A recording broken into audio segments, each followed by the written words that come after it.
Hello, everyone. Welcome to the PC Perspective Podcast. This is episode 798, being recorded on November 6, 2024. I'm Sebastian Peak. I believe I'm Jeremy Hellstrom. I'm Josh Walrath. I'm still Brett Van Sprinberg. And I'm still Kent Burgess. You can help support PC Perspective by going to patreon.com/PCPer and support us, I guess. Like You can. Like Dr. Elf. Just like that pelvic girdle Elf supports. I'm not sure that Dr. Elf is equivalent to a pelvic girdle. He may be height-wise. He's more supportive. Appropriate to kind of hold up your derriere as you walk around. I mean, is that kind of what you're thinking? I don't know. Dr. Elf. Maybe he's an elf doctor. Maybe he's maybe he's a dentist. Oh, there's a yeah. Some elves want to be dentists. They're not happy working on an assembly line. They made a documentary about that in the 60s. Mm-hmm. They did. Had some lively music. If you haven't seen it, just give it a week. It'll be playing constantly on TV. Lively all music. you got to do is just put one foot in front of the other. Mm-hmm. You know what I learned? I learned that bumbles bounce. That's what I learned. Bumbles do bounce. Bumbles bounce. Oh, also, Sebastian, thanks to Tired Gaming Dad, which could be a lot of us, really. It is, but specifically Tired Gaming Dad in the... but if they were Tired Gaming Gad, that also works. Oh, yes. I think the name is just... that he was late because he was drunk in a ditch somewhere. Exactly. Hang on, let me clear my throat. Hang on. All right. I told you that Tired Gaming Dad was a great supporter on the Patreon site. We're always seeing him, giving us the kudos and the thumbs up and all that. And I just wanted to say thanks. Appreciate it. Kind word goes a long way. It is. It is. I mean, kind word and $1. I mean, that'll get you a little bit more. But I mean, a kind word is always nice. All right. And moving on to the food segment, Josh, can you please tell us about your escapades this week? We always have food. It was a Wednesday, and it was, the day after, and it felt like it was a good day for a burger. But of course, Wednesday is always a good day for a burger, regardless of national and international interests. And so I went back down to the Born in the Barn, and they didn't have a special because the owner, the guy who does the specials, he was in Arizona for the last several days. So I had to get the old reliable. This is the popper, and it was nicely done this time. They took their time in building it. Double patty, fresh cut red onions. One of them sticking its tongue out. Yeah, fried jalapenos, the cream cheese, and that raspberry chipotle jam. All come together for a party in your mouth, and super filling. And it wasn't really squished this time, which was nice. It's very nice, and I can't complain. Did you opt for salad, and that's why it's hiding off screen somewhere? No. I got regular fries. For some reason, I just didn't find an angle I liked that included the fries, but they were actually pretty nice this time. They were not overdone. They're perfectly done. Can't complain at all. So yeah, that was my lunch, the popper. Someday you should get one. Let's move on to the news portion of our podcast. And of course, the big news today is the reviews for Ryzen 7 9800 X3D are out. Here's a still from a video that may never see the light of day that I was filming in my basement here. And the X3D processor is the processor to get. I don't even remember writing some of this stuff. What did I say here? It's written in like a stream of consciousness sort of way. I wrote it in a stream of consciousness and did not edit it. Yeah, I sit down to write this. Written as I sit down to write this. To me, it's a foregone conclusion that this will become the #1 recommended CPU for a DIY gaming rig this generation. How many reviews, follow-up reviews, roundups, general discussion about the X3D series do we need before we simply accept that they are the gaming processors of this era of PC computing?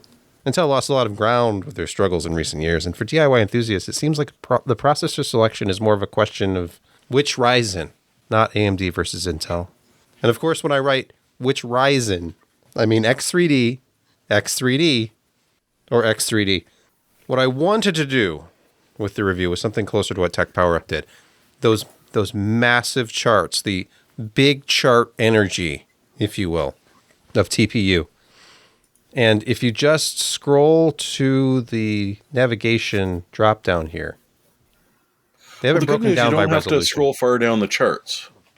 This processor is so fast that it's always going to be near the top of the chart. So if we look at 1080, I'll just ignore 720. I'm sure that's very interesting, but 1080 game tests, the 9800 X3D is about 4% faster than the 7800 X3D overall. But that is at 1080 Ultra, so this does not tell the whole story, and the performance absolutely does scale if your settings and resolution are low enough. Did they go into 1% in there? Or? They should. I did a little bit of that myself. The test that was recommended by AMD, just as a sanity check, was Cyberpunk. It's a very good test for AMD, and it's a test that has real CPU scaling, even with the 4090. Let me go over to my blog post from this morning. I won't call it a review. And just show you, here's Cyberpunk, and the 1% lows, the 9700X, because I don't have a 7800X 3D, it averaged 211, 212 frames per second. About 117 was the 1% low. The 9800X 3D, a lot faster, 261.5 frames per second, but the 1% lows also came way up to 156. That was the one thing about Intel before, and you can look at this 14th gen result down here. This is after the microcode update has been applied, but the 1% lows were still better with Intel. And now look at this X3D. Like, there's literally nothing that AMD doesn't do better now. The platform is mature. These are going to sell out tomorrow? Because here's my thinking. Someone who wants a new processor and a new platform, because now we finally got good AM5 boards that are both from the 670, 650 range up to the 870E. They're coming down in price. DDR5 is coming way down in price. And do you see anything in the next 2 years to think that anything would be able to jump this? I mean, because one, it's not only really fast in games, but two, it's like super efficient at what it does. Yes, it is. So why would you, I mean, this would be the basis for a computer for 3-4 years down the line without having to change a CPU. Just like AMD's last generation. You know, it really does matter what your application is. If you are a gamer first and foremost, you will see overall better performance with this than just about anything else. You'll still have much lower power draw in every situation than you would with like a 14th gen processor. But there are times where you'd be better served with a different Ryzen if you're doing a lot of like video rendering or transcoding or something. Yeah, yes. Here's the Blender benchmark. Has 3 different scenes. It runs them 3 times each. So throttling could come into play, but it wasn't an issue at all.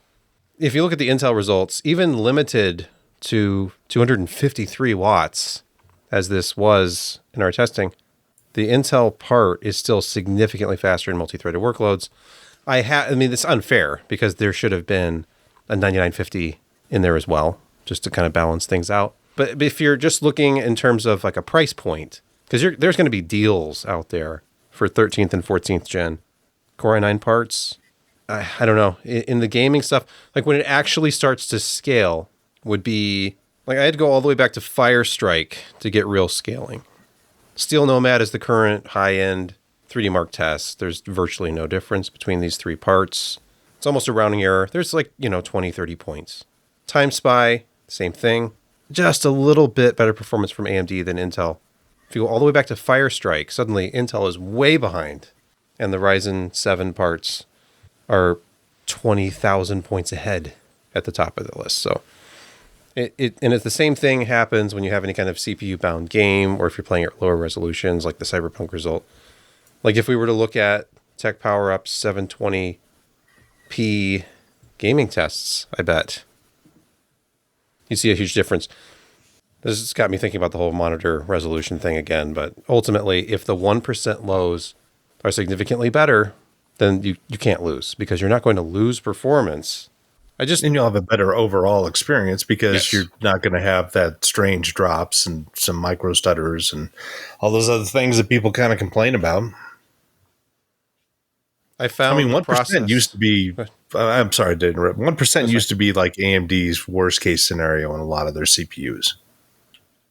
I mean, going back to, the FX series and the, first, Zen and Zen Plus, it always kind of fell down in 1%, and they improved on the Zen 2, which is the 3000 series.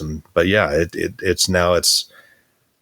there's nothing better that you can do for gaming. But again, as Sebastian said, we don't all just game 24/7. There are going to be applications.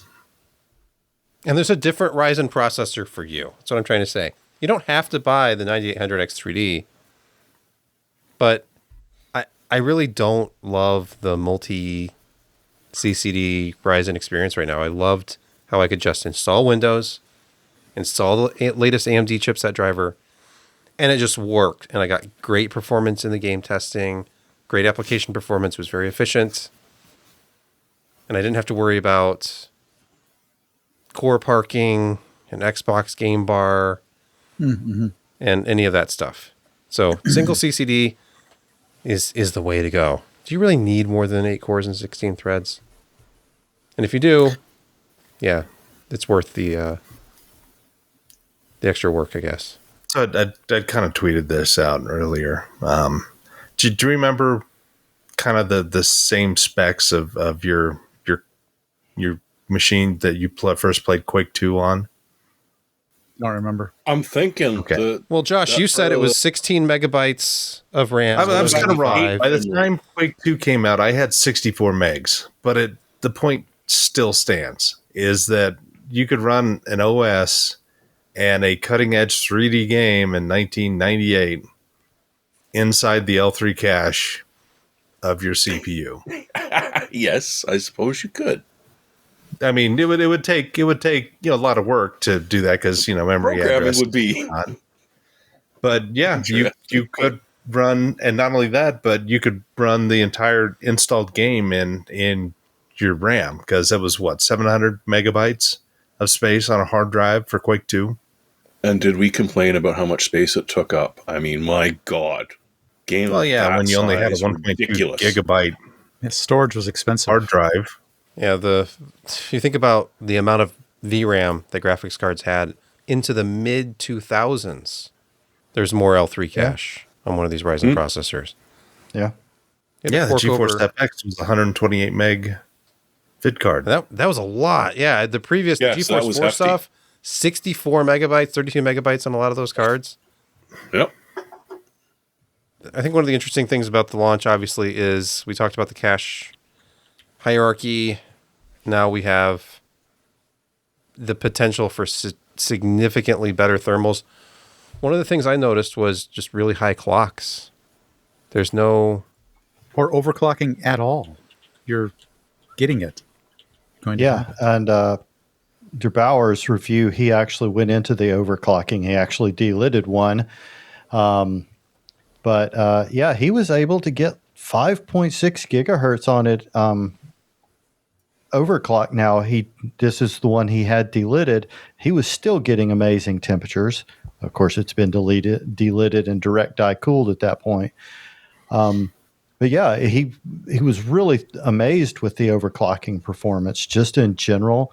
He was getting 5.4 peak clocks just regular under like an AIO. So it was very impressive. With the 3D Vcache disabled or no? No, that's with it enabled. Yeah. Oh, wacky. Yeah. Well, I mean, we didn't really go into the design. We had talked about it last week, but there was no real confirmation. But they changed around the architecture, and that the L3 cache is now below the compute unit. So it used to be you had the substrate, you had the CPU, you had the L3 cache, and then you had supporting silicon on top of that, and then you had the IHS. and they had other pieces in there that were structural silicon that had no reason to be there other than just structural. There's no actual circuitry on there, but they redesigned the SRAM and they redesigned the interface in between the L3 cache and the 3DV cache and the CPU. So it's it's on the opposite side. So your compute, which produces much of the heat, versus SRAM, which it still produces heat, but it's not producing it like a lot of your active logic gates. And plus, they redid it all, and they matched the size of the 3D Vcache to the actual CPU core. So they didn't have to have any structural silicon. It all fits together. It's direct copper bonding between them. Yes. They are able to route Sexy. power and data, from the substrate and the I/O, through that redesigned SD, not SDRAM. Sorry, that SRAM cache. That's a pretty impressive bit of technology there that they've done, and I mean, being able to do the CWS stacking, I think COWS, I can't remember, and to get everything aligned and that it works and they have good yields. It's an impressive manufacturing process all around. Yeah, one of the things I saw was Der Bauer was talking about how the 3D cache and then the processing cores on top is actually the same height as the regular 9000 series CCX. So the actual processor die is much thinner than the standard 9000 series processor die, which Yeah, they thin it actually down allows to- for better heat dissipation. Yes. It's very impressive. There's some discussion about that dissipation. The physics involved, especially when you thin down a die to the 20, I think it's 20 millimeters. I mean, it's micrometers. Yeah, micrometers. But it's super thin, super fragile, and you got to be incredibly careful when doing this. Sometimes the heat doesn't always go directly up; it goes to the edges. It's a bizarre when you start dealing with these kind of structures. It does interesting things, but think offhand, if you've got less silicon in between, slices and the IHS, that you're going to have better overall heat transfer. I just want to show this real quick. This is just a normal Firestrike run with the new 9800X3D. I take a screenshot after each of these tests is over for reference. And this particular one, you can see the CPU clock frequency was right at 5.24 pretty much the entire time. There was a couple of spikes where it was a little bit higher, but it was just hanging out at 5.24. And this is rated for up to 5.2. I didn't have any overclocking enabled, no PBO. This is just, it was a 360 AIO, but just set to the normal fan profile. So if you use good cooling, you're going to get great clocks out of this thing, and there's headroom. Like we've been saying. What's the TDP, official TDP on this one again? 120. Now it does exceed that. Okay, so let's look at this CSV file in LibreOffice Calc right now on your screen. This is a log from the 9800X3D running a Blender Classroom workload, just so I could see what kind of power this might draw. And already you can see the power here in the 130s. Let's just make a chart here. Let's just insert a chart and look at it together. Let's make a chart. Let's do it. Line? Should we do a line chart? I don't know. They're all going to be kind of... Do a pie chart just to mess everyone's head. Oh, no, I moved it. Okay, so if you can even see this, it goes up to 135. A high number, and then it comes down again. Yeah, it's about 135 under a max load. 133. What is it? Do you know what's really nice about this? What? It's not 253 watts. Mm-hmm. And you know what? It's lower performance in 320. multi-threaded applications too. So that's where you have to bring in the other Ryzen processors to say, well, okay, but you can match or beat Intel 14th gen with, say, the 9900X, and then you're at like 20 or 30 watts below that, because those are like 230 watts under a sustained multi-threaded workload like this. Anyhow, yeah, it is more efficient. It's built for gaming. I mean, AMD calls this the gaming legend. It is. They called it. They're not wrong. That's what they said in their press release. The gaming legend returns. It can't be a legend yet. Oh, well, okay. I mean, let's. It Well, is. not until the I 9850X suppose. 3D comes out. You know, the thing about this processor, and this will probably surprise a lot of our viewers, that I found this extremely tempting. And there's still some stuff about it that I'm tempted by. The first thing is that pushes me away from it is I game at 4K. I've got a 4K monitor, and if you look at the 4K numbers, it almost doesn't matter what modern processor you have. It is always GPU limited. Some of the games in the 4K charts where you're running full ray tracing and all that, you're looking at less than a frame per second difference going from the 9800X 3D to a 13400. But still, it is still a very tempting processor just because of how much lower power draw this uses than my 13900KS, which allows for more of the cooling in a closed loop to be sort of used by the GPU, which is going to be producing a lot more heat than anything else in the system. So yeah, it's a really impressive piece of engineering. I'm very, very impressed with this processor. You know what? If you read PC Perspective, their recommendation was just buy it. Yeah. So I don't know. You know what? Funny that's going around a lot. That phrase should just carry you through. Mm-hmm. Just buy Is it. that? Are you going to put a GIF in there of Shia LaBeouf just flexing and say, "Just do it"? No, Fry with the take my Take money. my Take money. Shia money now. Take my money, please. Before we go any further, Okay. how soon is it going to be sold out tomorrow? You 1 missed it. hour, 2 hour? Actually, I that's bet an it interesting won't question, be. Josh. It won't be sold Eastern out. time.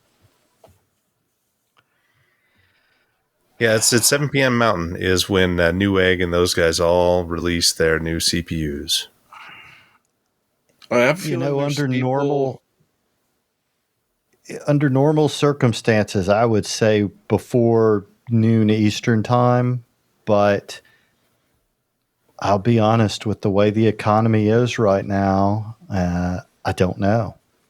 But I don't think know that if it will sell out that quickly. I mean, that is definitely a thought, but at the same time, there are a number of people who are doing well enough that unless AMD has a huge volume of these chips come out, which I don't expect. Well, Mind Factory had those 2 giant boxes full of them. Yes, thousands of someone just processors. put it up in the That's Mind chat Factory. there.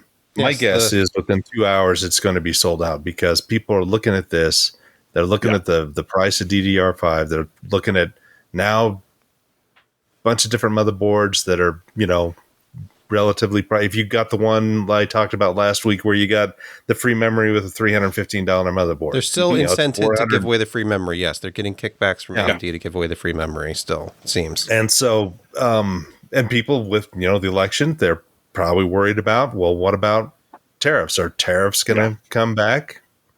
This is Even Even this without the now. tariffs, Let's all what happens overreact lately? and Well, no, buy PC hardware, is what you're saying. Yeah, okay, fair, and toilet paper. Aye. CPUs Let's all and get toilet excited paper. about the $479 processor. But No I can page up also at see it Micro be Center, as that far as I can see. as Okay, far I'll as just have to history wait has till the been morning. going, when you see it for an initial launch, it comes at an MSRP. It then goes out, and when it starts trickling back into market, you're looking at, if you're lucky, a 10 to 15% markup. If you're unlucky, 50 to 75% markup.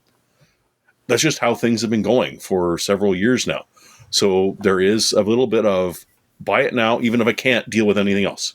Can't get the motherboard now. I can't get the memory now. Those aren't brand new. They're stocks. But this thing, if I don't grab it now, what's it going to be retailing for when the second batch hits the market? Well, if you look at history, if you don't buy it now, you can buy it in 6 to 10 months for $100 heavily less used. or $250 less. New. No, he's not wrong. When the 5800X 3D launched, Okay. it came out, it went away, it came back, it got down to $300. You could buy it all day at places like Best Buy and wherever else for like $300, $320. Never did here. It took a long then, time up here in Canada. Same thing with the 7800X 3D. It was selling for like $319, $329. And then it became range. unavailable for 3 straight months. See, this is part of what I'm saying, is that without throwing any new variables into it, just the way that the market's been behaving lately, yes, I did forget that there is a valley where the price does sort of go down. But then she disappears again. And it comes back. It's almost like these are limited edition processors that are sort of a halo product for the brand. I now that I'm thinking about it, and Jeremy's brought this up, I suspect that there are going to be a lot of places buying hundreds of these and then scalping them. $600-$700. I didn't even want to get into that because that's going to happen. You got to do what you got to do. I'm sure you that's pay going to those happen. bills. Don't hate the player. Hate the game. Nori suggests hoarding 4090s and CU DIMMs. Mm-hmm. From videocards.com, speaking of Ryzen stuff, 16-core Ryzen 9000X3D CPU mentioned in a Gigabyte press release. Gigabyte always spilling secrets, it seems. Or maybe them. We like that about them. I do. It's a great source. We're going literally to the partner. We knew this was going to happen. I mean, it happened last gen. So nothing too surprising here. Although, as we talked about in the past, if the best possible way to game on a 16-core X3D part is to disable a CCD and pretend that it's a one CCD part. Well, apparently the new Agisa has such a mode. They've been calling it X3D Turbo mode, where it disables a CCD and some other features as well. But it's pushing almost 20% more performance, depending on how you're measuring it. I wonder That's the beauty of this new Sebastian. architecture by just What's your switching thoughts things on up a little bit. testing with or without turbo mode? What do you think? Why not? Hey, if you have unlimited time on your hands, test at every memory speed, every latency, every voltage. Get into turbo, and then do it again because new non-turbo, Agisa code came out. PBO. Yep, test different Agisa versions. Just do it all. I'm just wondering if the turbo mode thing is going to throw you into a frenzy of having to toss out all of your previous results yet again. No. Maybe those Advanced guys it. who just limited how they tested, were onto something. They had it right. It was the baseline. I've actually seen a rumor online a couple of places, and I normally don't like to spread rumors, but this one's very enticing, is that the 9000 series 9900 X3D and 9950 X3D will have Vcache under both CCDs. That would be wild. That would be interesting. I don't believe it, because otherwise why would there be these leaks about the turbo mode? You wouldn't need to do that and disable a CCD if they both had 3D Vcache. Yeah, Plus, that would be very expensive to implement. It's printing money right now. If they sell the 9800 X3D out in 2 hours tomorrow morning, you think that a 9950 X3D with Vcache under both CCDs wouldn't sell out at whatever price they sell it for? I don't understand this thinking that it's going to be sold out. This is not like a drop-in for everybody's AM4 board. This is, okay, you finally convinced people to get an X3D. Now they've got to buy an AM5 board. There's your... So you got to add $300. Oh, yeah, you could get a cheaper board, but why would you want to sacrifice the platform? And at that point, if you're going to get a cheap like B650 board to run this, I feel like you're sacrificing too much. At that point, you should almost get an Intel system. Prejudiced.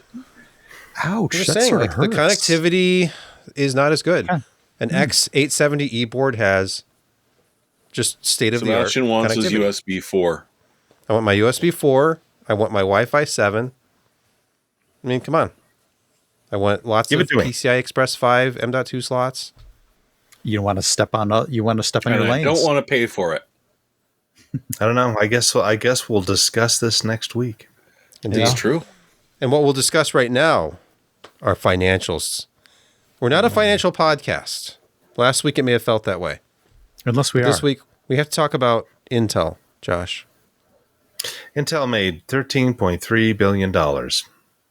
And because of all these other extra write-offs, their net was negative $16.6 billion. It feels bad. Impairment charges, tax, write-offs, write-downs, all of these things. I mean, it wasn't a horrible. I mean, it certainly wasn't great of a quarter for them, but it wasn't terrible. So if we go through client computing group, they had $7.3 billion in revenue, down 7% from a year before. Data center and AI, $3.3 billion, up 9%. Network and edge, $1.5 billion, up 4%. But overall, their products revenue were down. The foundry made $4.4 billion, but that was also down. Altera, Mobileye, and others all significantly down. Altera was down 44%. That's they made $412 million, and you can compare that to AMD's version of that, and they made nearly $1 billion. So Yeah. Intel's is struggling because you remember back in the day, AMD was making $1.5 billion a quarter, and that was a good quarter. If they made 1.6, people were ecstatic. That was when Intel was making 15.5 billion, 16, 10 times the amount that AMD had. And now AMD is making half of the amount. I mean, it's just, such a monumental change between these two companies and where they're at. There were some articles out there pretty harsh on Pat Gelsinger, and certainly, he has not made 100% good moves, but I think that them going with an actual engineer who knows the nuts and bolts of this stuff, instead of going with an accounting guy or an MBA, that they have a better feel of what is possible, what their engineers can do, what kind of markets they can apply these products to.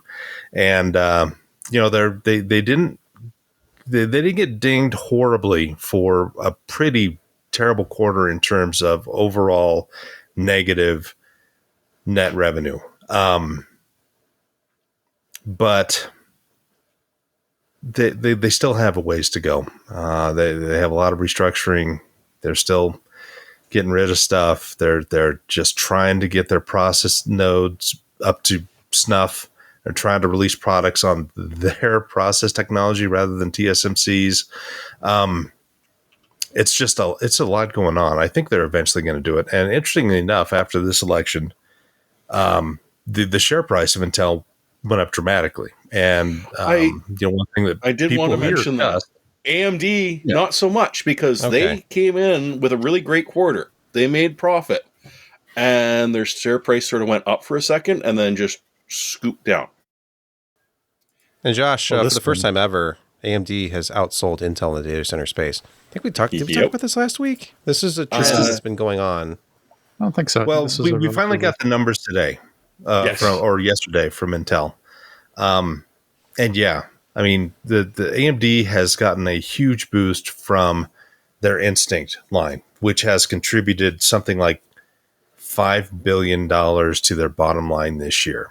And that's one product line. One product line that has captured almost a fourth of what AMD made the entire year. That's just massive. And that has bulletproof segment for Intel. Yeah, and their EPYC, processors just continue to be class leading. Their latest stuff is just outstanding. the way they've been able to do chiplets, Infinity Fabric. And again, I wish that AMD would talk more about Infinity Fabric, because I've seen some interesting comments from developers that IF is not something that they always like to deal with. But regardless, their chips all scale well. Their power draw is, within the limits, and their performance is outstanding, and scaling is great for x86. And again, Instinct, the MI300 series, they're selling as many of them as they can produce. So this is like, and their production lines are pretty good too, aren't they? What's that? Like, their production line is very good on it. Like, there's not been many shortages that have been turning people off switching. I couldn't tell you that, because they're selling to AWS, they're selling to Microsoft, they're selling to Meta. All of them are doing that, but we don't know. None of those companies are really talking about how many exactly they want versus they're not what buying they a single get. tray. When AWS is rolling out a new data center, they are not buying a single tray, and they're going to make sure that they're congruent the whole way through. It's not going to be a mix of Intel and AMD and ARM. It's going to be one towards the other. They announced custom development with Intel, actually, as a partner in developing custom silicon for them for AI workloads. If I remember that correctly. It's a couple weeks There ago. is one spot AMD does need to bump up the game on, but kind of hard to take on. No, AI. But it's kind of hard to beat that giant green machine. Well, it's a bubble, so when they didn't pour a bunch of time and resources into it, they'll look good. May you be right. When the bubble bursts. I thought the bubble would burst kind of right around now, but I was so totally wrong. But I still think within the next 2 years, it's finally going to go where they can't monetize AI the way that they were thinking. And all they have is just all this really expensive hardware sucking up a lot of juice. And that's when it's just going to collapse. Josh, you would be 100% right, except they've all just recently thrown a whole bunch of money into AI analysts, which are now telling them that AI is the way to go. And it'll take them a year or two to figure out that, wait a second, this is not working. Somebody's going to unlock the efficiency and make it asymmetric from a back-end computation to front-end queries, and make it so that the back-end computation is far more expensive. Then they can twilight that infrastructure and just turn to a query engine and make that far more asymmetric. Wow, we've never seen that before, have we? The expense usually drives efficiencies, so we'll see. Absolutely. So moving seamlessly on to the next story. This one's from Ars Technica. Microsoft cares about you. They've heard you loud and clear. You're concerned about recall. They want it to be secure and trusted after those security complaints. So they have delayed the rollout of Windows 11 recall yet again. Yeah, I hear Palpatine's voice whenever I hear something like that. It's always like, for a more secure galaxy. If you know what I'm saying. I do. I wanted to remind our listeners and viewers once again that Microsoft has delayed and perhaps gone back to the drawing board on Copilot and recall a couple of times. It's really because of this show. It's because of this podcast. It's because of our constant complaints, I think. So thank you as a little bit ode to us. Yeah, thanks to everybody who watched our YouTube short about recall being enabled by default in 24H2. You're welcome. Mm-hmm. Microsoft, they obviously watched it too. Yep. There's not very many details in this latest delay other than they're going to make it trusted. So yeah, Windows 10, if you are not ready for Windows 11, you can keep using it. And I thought at first that this story about buying an extra year of support, that's a corporate thing, right? No. Is this real? Individuals can buy an extra year of patches for $30 a year? Anybody with 310s in their wallet can manage this. Look at that. It's quote, true. For the first time ever, we're introducing an ESU program for personal use as well. End That's quote. an extended support use. Why would they do this? This is unprecedented. Could it be because of the pathetic adoption of Windows 11? No. Well, maybe. Yeah, enterprise users are still getting screwed. $61 per device per year, and then it doubles every year. So the next year it's 122, and then the year after it's yeah. So the consumer one they haven't said. I would be shocked if they don't. Oh yeah, no, you paid $30, but just things are going bad here over here. It's going to be $60 or your OS gets it. Hey, $60 isn't much when you're a millionaire. That's right. If you use Bing to browse the internet, I'm sorry, but you could win $1 million if you're in the US, Canada, UK, France, or Germany. Who's giving away this money? Microsoft? Who else would give money away to use Bing? Yeah, Microsoft's answer to everything is pay for it. Look, I mean, you're beta testing for us, so fine. We'll give you a contest to be able to win a little bit of the money we owe you for beta testing. They could pay me. They could pay me to use Recall. It would be a very high sum. Oh, if you do use it a lot, you get more entries, because this is the lovely thing. You can enter. If you've got a Hotmail address, or you created a Windows machine that wasn't completely disconnected from the internet and created a Microsoft account, you can get an entry. But from then, you actually have to change your default search engine to Bing and use it to be able to get more entries for up to 200 entries to win what is arguably not worth it, but maybe. So if it's worth it to you, for a chance at $1 million to use Bing, Microsoft would love you to join them. But, ouch. Did you note that it's not just Bing? I don't remember if you said this, but you also have to you can get extra choice if you buy something from the Microsoft store, or fill out some surveys, or yeah. Just sell yourself to Microsoft is what you're saying. It's time for Insecurity Corner. Welcome to Insecurity Corner, your weekly reason to drink. Our first story: nasty flaws in network storage. Patch your Synology and QNAP ASAP. Nicely struck, Jeremy. You're welcome. Because that's the problem with NAS devices, is that they know you like them to be up, so they don't push updates. You have to go out and get them and be responsible for your own rebooting. So there's a couple of, in this case, it's mostly software. So B Photos or B Station, or Synology Photos for DSM.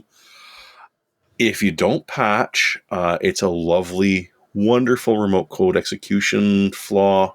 So they are going to get root, and you like to have your NAS online so that you can watch your stuff while you're traveling. This will, without a patch, essentially let them take over and do whatever it is that they feel like to it.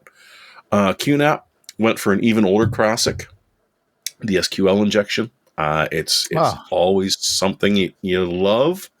It's a classy move. Yeah. So there's a couple of devices, not every single one, and it's all come out of the Pwn to Own over in Ireland that they've been doing. That's come up with quite a few flaws which people have been patching, which is nice. Right? It's nice when the black hats are putting on their white, or at least gray hats for a little bit, and showing computer manufacturers what is wrong with the stuff they make and forcing them to patch it. So again, there are steps you need to update them if you're running any of the affected machines or the software.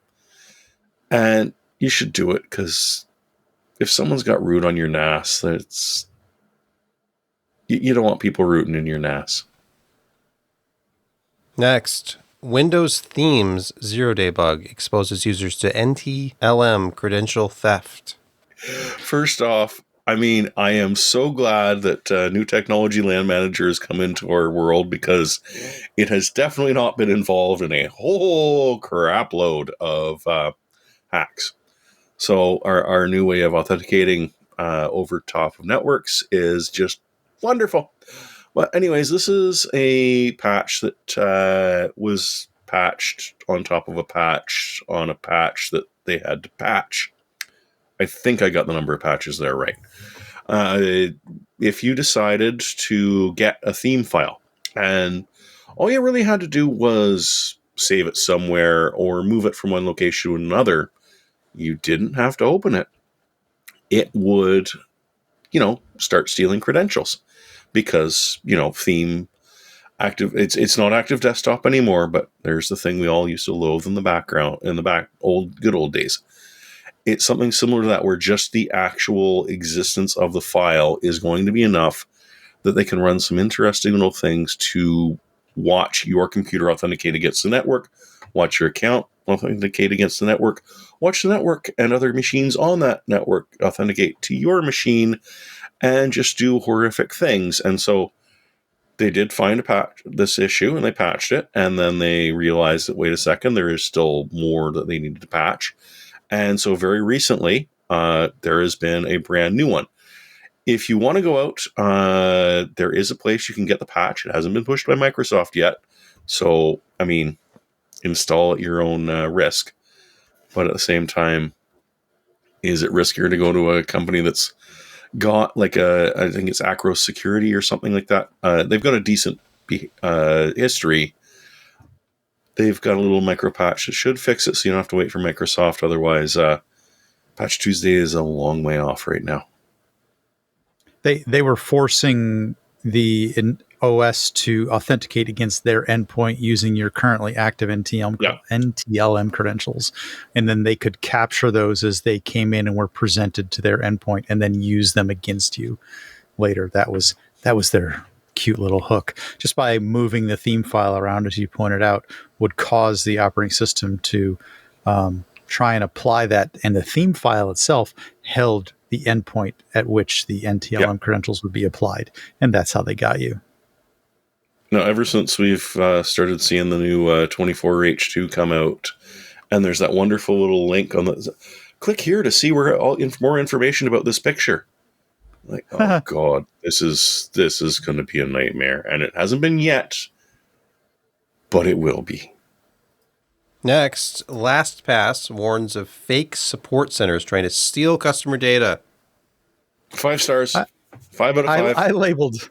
I labeled this one as completely insidious because, the hackers and the scammers and the malware writers are just getting more and more inventive. I guess you got to hand it to them, in that regard. So what they've done here is they've gone to like where Google posts their extensions. LastPass, the password manager, of course, has a extension for all the browsers. What they're doing is they're writing reviews on that extension. 4 out of 5 stars, as Jeremy was saying, or 5 out of 5. And then talking about a support opportunity or a support situation that... Well, no, that was why they got the 5 out of 5 star. The support number at this number gave me such amazing help. You should ever call them whenever you have an issue. Guess what the scammers and hackers have done has set themselves up, of course, behind that number and impersonated a LastPass online customer support service where they direct the quote-unquote customer or victim, in their view, to a support page where they download essentially a remote authentication utility that grants these scammers access to their device. And boom, you just got owned through a somewhat novel, I think, arrangement of posting reviews and getting people to call a phone number. So, classic. Hey, I didn't tell you to call that number. I just said you get good support if you called that number. This is the reason why your parents can't have computers. This is one of the reasons. Oh, I know. I went there. Or the sea levels you work with. It is true, kind of. Unfortunately, somebody's parents. Somewhere. Somebody's parents. Yeah. So So beware of when you see this technique sort of branching out beyond LastPass to lots of other places where you see, oh, I got great support. Maybe it's an email address. Maybe maybe it's a click here.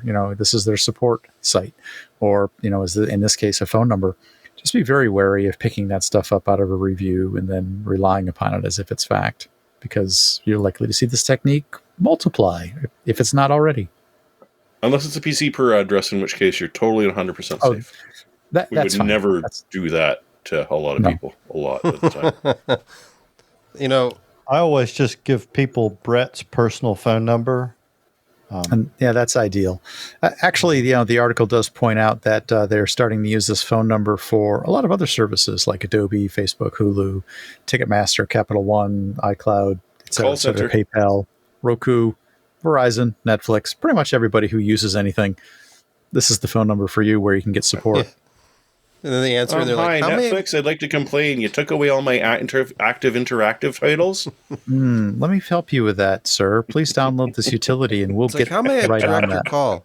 I want to call about LastPass. Oh, LastPass. Let me patch you Oh, over there. LastPass. Oh, Flip, thank flip, you. flip, Sure. flip. Oh, what can I help Okay. you with your LastPass account today? Exactly. Just for verification purposes, can I have your social security number, first, last name, current address? Because you verify your And your phone master number. backup Oh, password. thanks to that place in Florida, they already have your social security number. True. And there's a couple we skipped this week where they got it from as well. Yeah. There's like God. 600K down there. This is the one I labeled Finally, as Insidious. Kimu! Insidious number 2. via bleeping computer, Windows infected with backdoored Linux VMs in new phishing attacks. Yeah, this is you never expected It's Linux to perfectly normal backdoor to download a to backdoor 285. Windows. It's a 285 megabyte zip archive. That's what's linked to 285 a survey. anymore? That's like AMD's 3D cache. I think what we've done is we've made internet so fast for so many users. Yeah, you don't even really notice that 300 megabyte download. Zip, zip, zoom. You're done.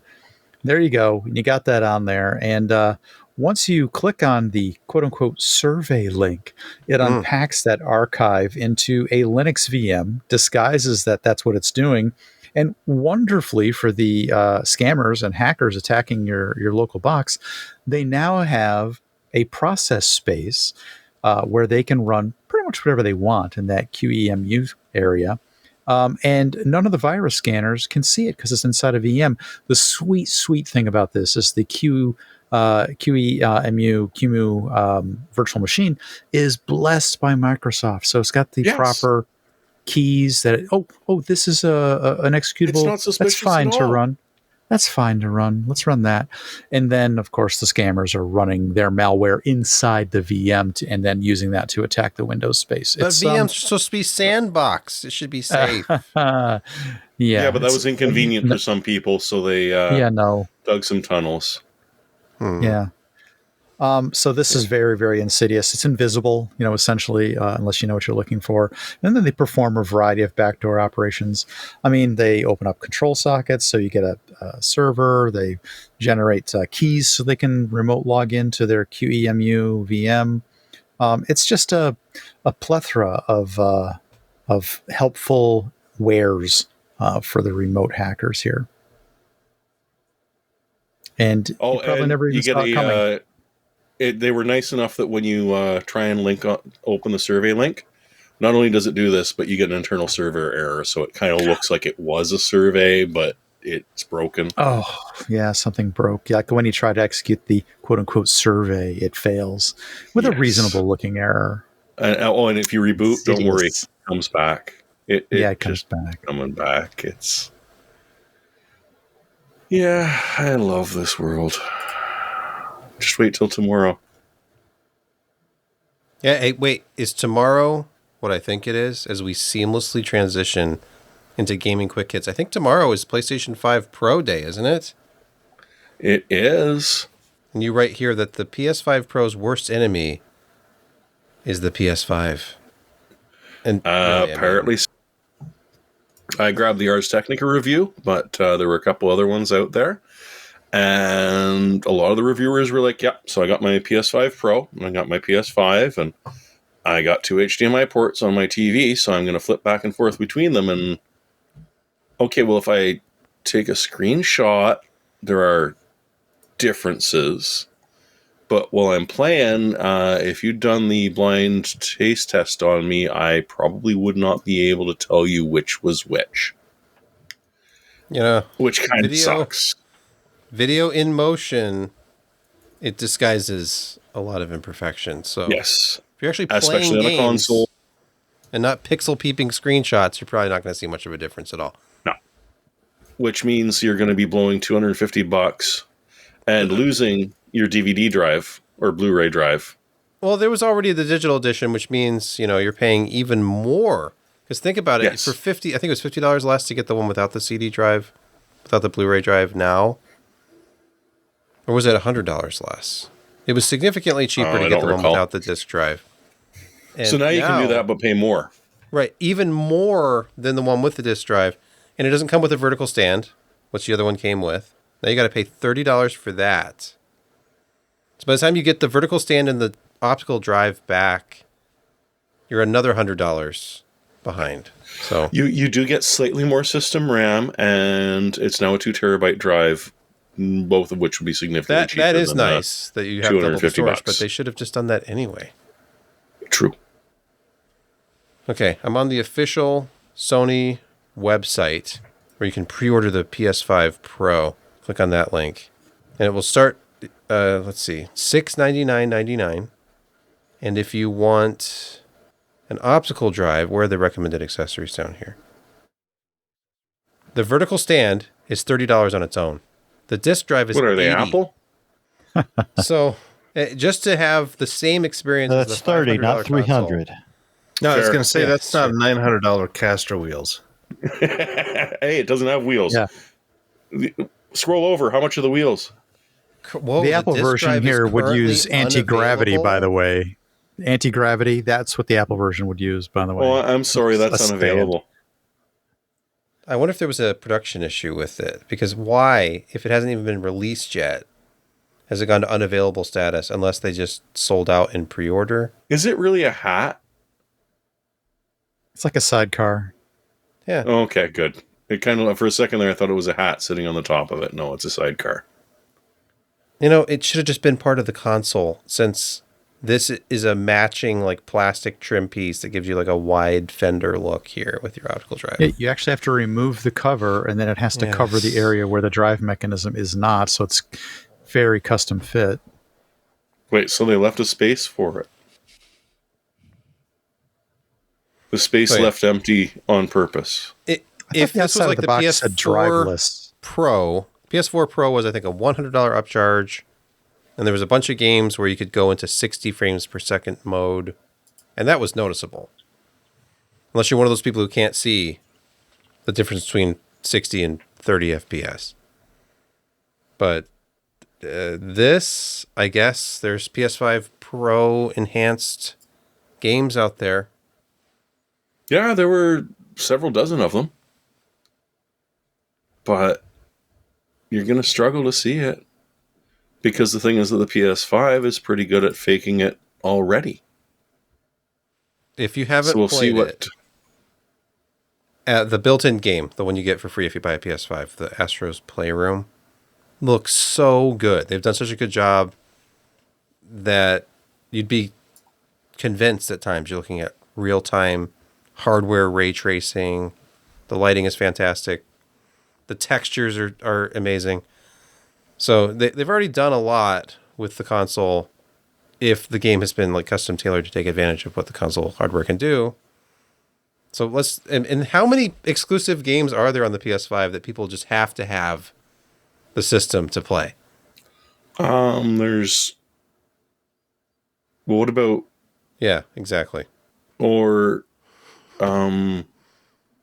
Everybody's Gran Turismo. clamoring for Gran Turismo 7. Yes. They can't get enough of it.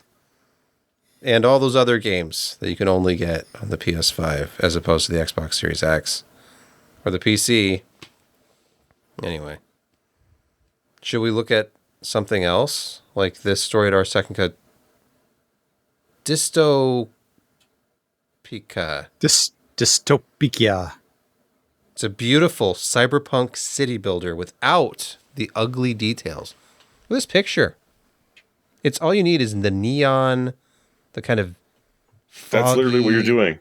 misty very- That's what you're green. building.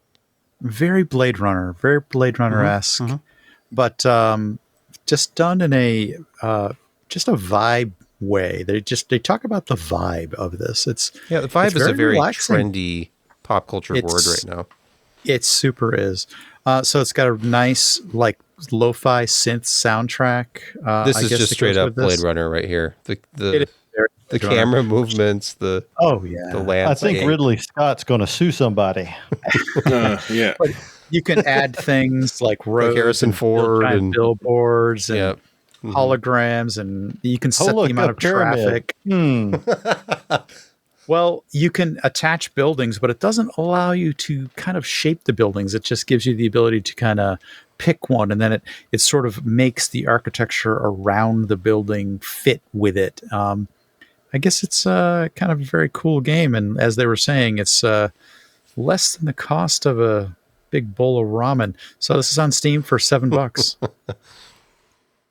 It's not necessarily an early access. They've got a lot of plans for it. They're going to be putting some more kind of interesting things into it. But if you like that dystopian corpo cityscape Blade Runner-esque, build it, but don't worry about all the people and what they're doing in it. Just make buildings and make traffic and do billboards and just get into the vibe, man.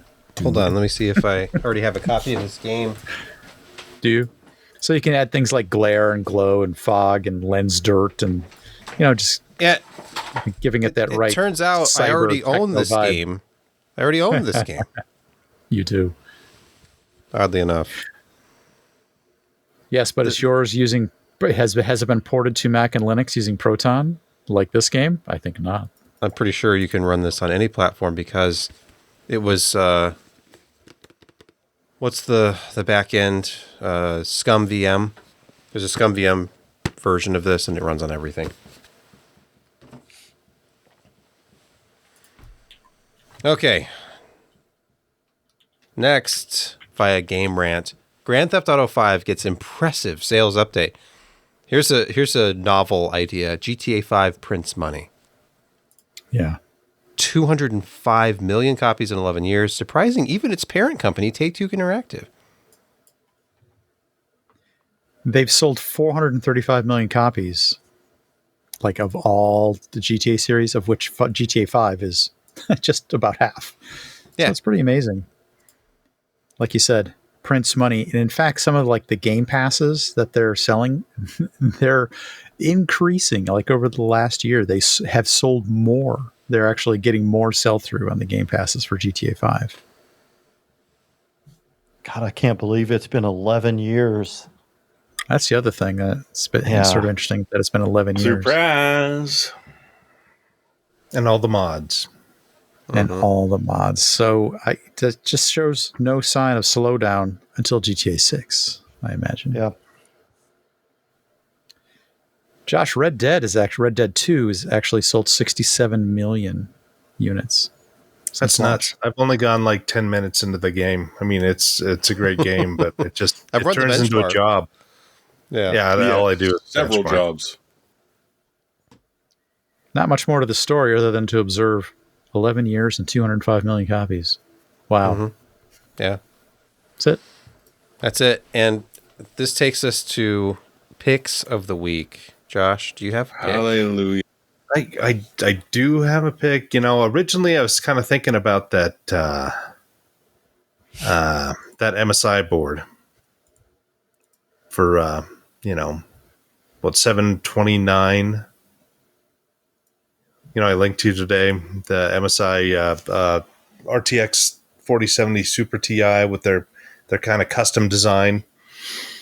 But, it's still a lot of money. So instead, I went with this MSI B650 Gaming plus Wi-Fi AM5. It's $169, but I think it's also another $20 off. So $149 for a pretty reasonable AM5 board that will kind of give you all the things that you need if you want to, run PCI 4.0, one of the latest AM5 processors. It's a 2.5, 2.5 gigabit Ethernet and Wi-Fi 6E. So, it doesn't have the USB 4.0, doesn't have the Wi-Fi 7, but so Sebastian isn't going to buy it. Yeah, it's also $149. So, yeah. All right, Jeremy, your pick. Up here in Canada, we don't always see 10 cents a gig or less for new technology. But how about a 990 Evo, the 2 terabyte version, for $180? And it's in stock. I mean, the sale is going to end very soon, but that's why you watch the podcast now as opposed to later. So, honestly, this is a brilliant deal, and it gets you onto the next generation, even if you don't really need it. But hey, that is cheap storage. And as we've always said, with SSDs, space matters. The more empty space you have, the happier that drive is. So if you got a terabyte worth of games, you want at least 2 terabytes worth of drive. Brett, your pick this week. And $179, Jeremy. I think that's a couple of quarters US, isn't it? Like 50 cents or something. Slightly more. We're down to like 71 cents right now, which kind of sucks. But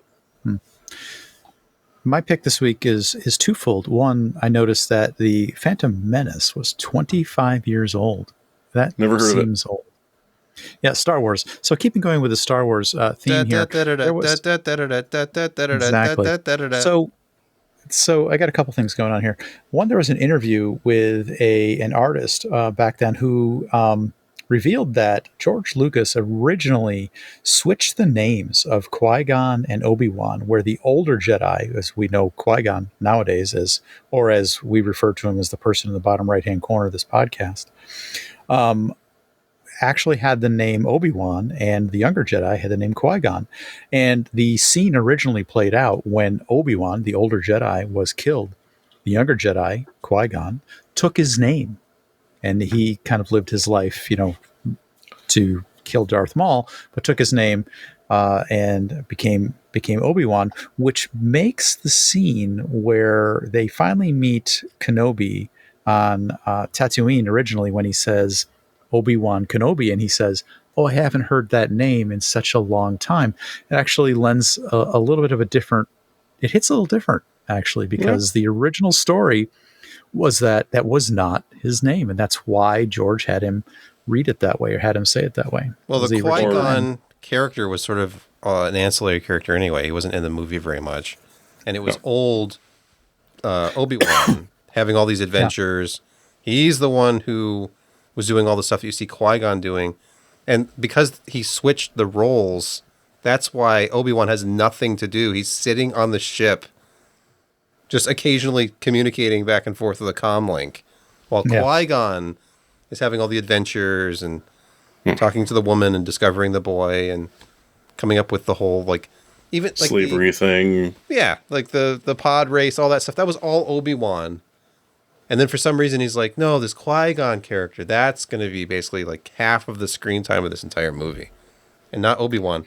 When originally sequels to Star Wars, he had in mind, even back in the 70s, The Adventures of Obi-Wan Kenobi. Yes, The Adventures of Obi-Wan Kenobi.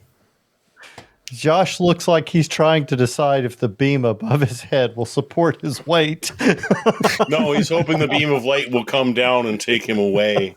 Take him now. So, the second part of my pick here. Okay, yes. No, it's fine. It's not fine. Qui-Gon, Calgon, take me away. You expanded upon the point. That's just fine. The second part here is just a value. There is at Fanatical, you can get 14 classic and highly loved Star Wars games for the next few hours for $13. And as Jeremy was saying, this is why you watch the podcast live, because this is only going to be available for like another 10 hours or so. So if you ever wanted this large collection of Star Wars themed games for $13, you can collect them all right now. What are the games? Where's the list? Oh, the list is below. Keep scrolling. Okay. So Jedi Knight 2, Dark Forces 2, Jedi Academy, click show more. Mysteries of the Sith, Star Wars Republic Commando, Starfighter, Republic Heroes, Ultimate Sith Edition, Force Unleashed 1 and 2, Dark Forces, KOTOR, KOTOR 2, and Battlefront 2, the classic version. Pretty more games that I'll never play. Sure, but for $13 you can afford to put them on the shelf. Let's see, they want the link. So if you could let me just grab that. I'll get it. Okay. I don't even know if I can put it in the you can't. YouTube chat. It's not allowed. Instruct YouTube viewers on how to Google search for this. Give them the relevant keywords. It's from Fanatical. Okay. Like there. Fanatical, Star Wars collection, enter. Those spaces that I put in the post are slashes. Falcon Northwest. This part is so much less stressful than Security Corner. Tell that to Josh. For both we start of us. Talking about the making of Star Wars. 'Cause, you know, the Journal of the Wills, as originally outlined by George Lucas in 1973, 1974. Spell He had it in wills his for head us. it was an homage to the space Lenscrafters operas series. of the serial era, with Flash Gordon being the property he initially wanted to make, but his offer was rejected by the owners of Flash Gordon at the time, and so he had to come up with his own highly derivative fantasy tale, which owes a lot to Flash Gordon, actually, the more you learn And the about that franchise. Lensman. Right down to the roll up at the beginning with like the explanation of what's been going on, and I think that's more of like Flash Gordon, the second serial, not the original one, but the second one had a lot more of those elements, and it had the Emperor, and the Emperor was flying a planet that had the power to destroy another planet. Yes. So you have an Emperor on a throne on a round thing that can destroy planets. Now I know how mine and Elizabeth's friends feel when we start talking about the Silmarillion. Almost. Kent, your pick this week. Yes. My pick this week. So I've been recently sleeping with in-ear monitors, and instead of having a 6-foot cord going to a phone that made it difficult to charge and play music or whatever, I decided to get a Bluetooth adapter. This is a FIO BTR13. This actually is pretty multifunctional. This can be a USB DAC for your computer or your phone, or it can be a Bluetooth DAC amp. It is both 3.5 millimeter and true 4.4 balanced out on it. It has two Cirrus Logic DACs in it, 220 milliwatts of power. So it's not going to power really, hungry headphones, but it's great for IMs. It's very light, compact, has a belt clip or a clothes clip on it. Has a microphone, so you can use it for phone conversations if you're connected to the phone and you're not standing near it. The sound quality is actually surprisingly good over Bluetooth. If you're critically listening, you can tell the difference between this and a high-end DAC. But, if you're just casually listening, the soundstage seems maybe slightly more narrow, but other than that, it's fine. Yeah. And it has a very nice price of $69 on Prime. That's impressive. They make such good stuff. Do you pronounce it FIO or FIO, by the way? FIO is how I pronounce it, but Okay. Yeah, same. Now this is really good. Mm-hmm. Dual Cirrus Logic DACs, and it's interesting that it supports LDAC. So you have aptX, Yes. aptX HD, the usual AAC SBC for the lower bitrate stuff, which also is lower power and has better range. And then LDAC, which theoretically goes up to 990 kilobit per second, but that you're in the ideal situation for that if you're 5 feet away, because you venture much farther than that, and it's usually going to be falling back into like the 660 mode, I think it is, and then even below that, or starts to cut out on you. So that's what you want. You want choice. Users need choice, and you can't get that kind of choice with an iPhone. I'm just going to get on the soapbox for a second. If you have any Android phone, including a flip phone like this Motorola Razr, The flip phone makes an appearance. you can choose. Shocking. I can connect to a pair of headphones and choose AAC, SBC. You can go into developer options and do this, or some headphones give you the option. I have a pair of Sony wireless headphones. I can do LDAC. Or if I'm going to be walking around and I'm not going to be close to my phone because it's on the charger or something, I can drop down to AAC. It's fine. If I'm just listening to an audiobook. But Is there a place you would suggest he buy that at, Brett? No, some people just want stuff that just works. Oh, okay. Yeah. Oh, like $500 headphones that are stuck on 328 kilobit per second max AAC. Well, not everything is perfect. No. And your It's a work in heavy, progress. cumbersome AirPods Max on AAC They're making an in-ear for version. $500. Sounds okay. Okay. Who's next? Me. You.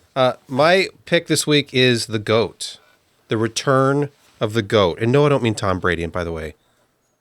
No, not please a good don't. Commentator. No. Not a good commentator. It's painful to listen to.